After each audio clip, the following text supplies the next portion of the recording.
Morning all. This one should be a quick news of the day video. We've got two games tonight. We've got Philadelphia and the New York Islanders in the Eastern Hub, which starts at, I believe, 4 p.m. Pacific, 7 p.m. Eastern. And again, the Islanders with their second chance to put the Flyers away. They didn't get them put away in the first game. We'll see if they get it done in the second. And of course, if they don't, then they get a third opportunity to put them away. So there's lots of opportunities. You want to take advantage, though. Speaking as somebody who was cheering for Dallas last night, feels kind of familiar when your team starts to kind of take that little bit of a dive there.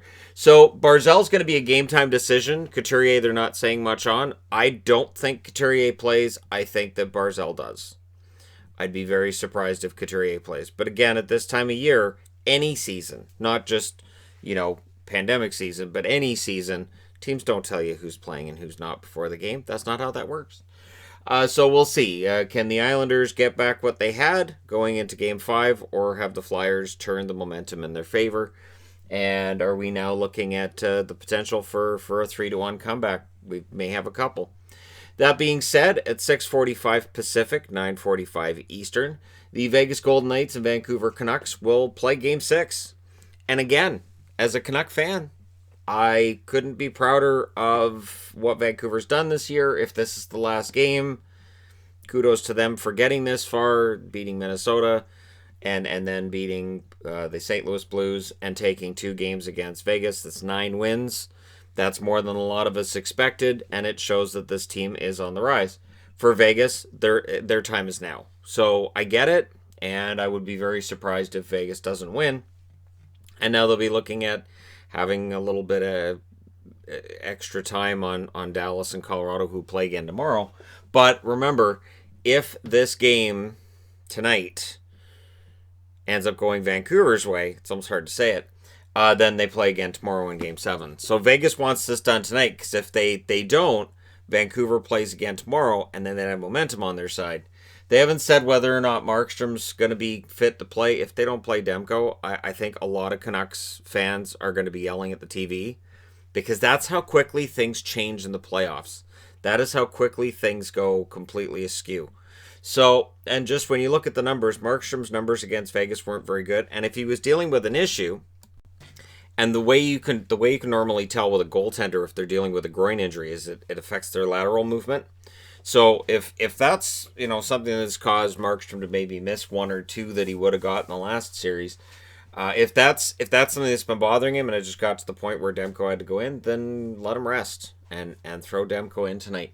Vegas doesn't seem to have a book on Thatcher Demko, and that's a good thing. So we'll see how that works out. Now, moving on to other news.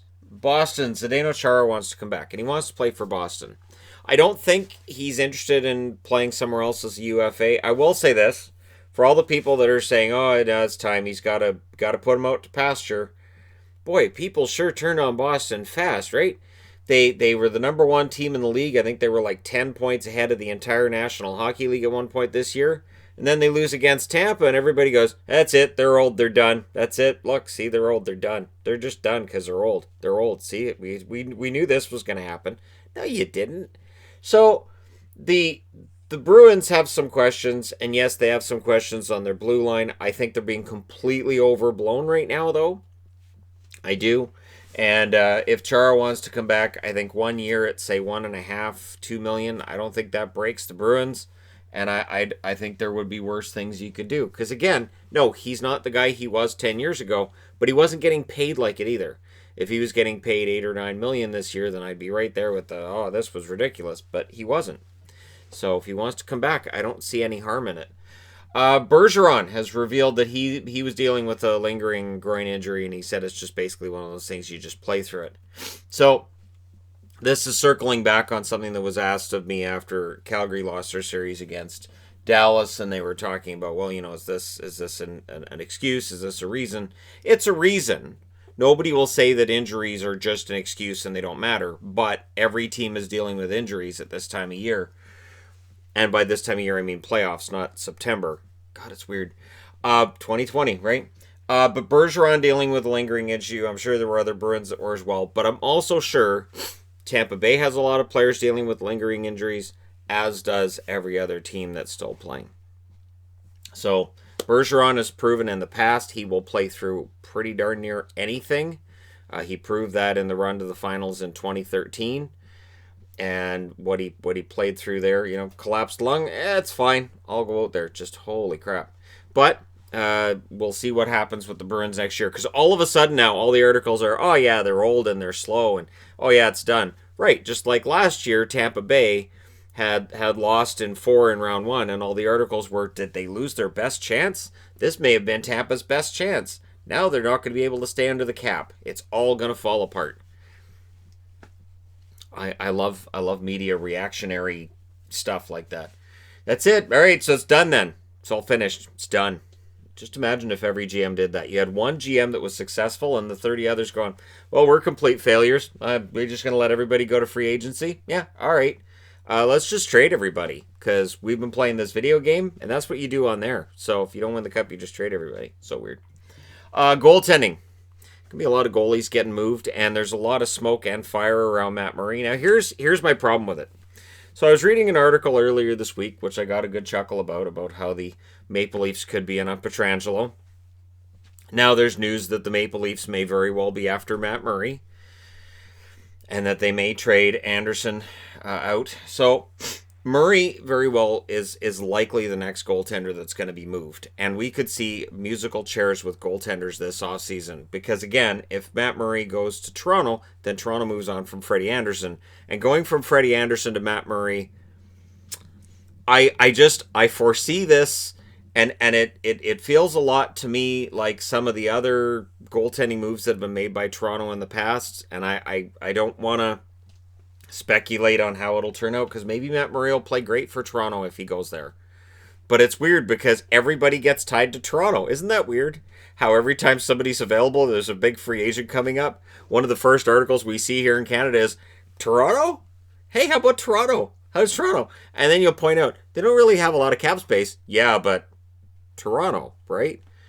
All right, so Matt Murray's going to end up getting moved. They're going to keep Jari. They'll be looking ahead to the Seattle expansion. They'll be looking at their own cap situation. And both goaltenders are restricted free agents. But where does Murray make the most sense?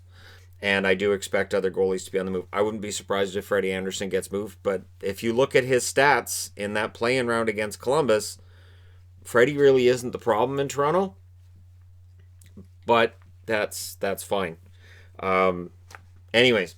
Sportsnet has started doing their projecting the expansion draft protected lists. So for people who ask me, like, we want to see this, Sportsnet's doing it. They've got Winnipeg up today, and what they think their protected list will look like.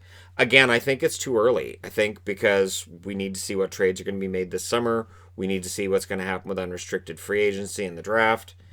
It's too early for us to really speculate as to who may be available because GMs are going to make moves to make sure that big names either aren't available or coming up to Seattle's entry into the league, offering them draft picks and other players so that they won't draft the guy that they're most worried about losing. So if you want to see that, that's on Sportsnet. On Sportsnet like it's on their website. Doug Armstrong is talking about math when it comes to Pietrangelo.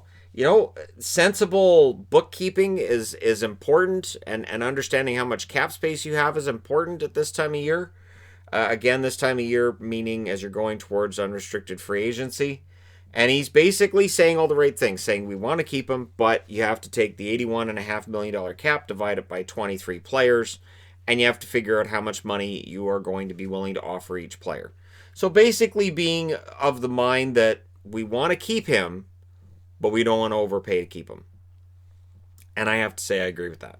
So pretty smart mentality there. Jake Allen has also said he understands going to Montreal, that he's going to be just the backup, and he's okay with that. And again, you have to say, what else is he going to say? He just got traded. He's going to go, I've already told Bergevin I want out. I don't know what people expect him to say. Of course he's going to say he's fine with it. Everybody does. Everybody says they're fine with it until the book comes out 10 years later. I was never fine with it is the title of the book. So, and just a picture on the cover. So, all right. There you go. You guys are set for tonight's games, and that's the news of the day. Let me know your thoughts in the comment section below as always. Don't forget to hit like and subscribe if you're browsing your way through. You just happened upon this video.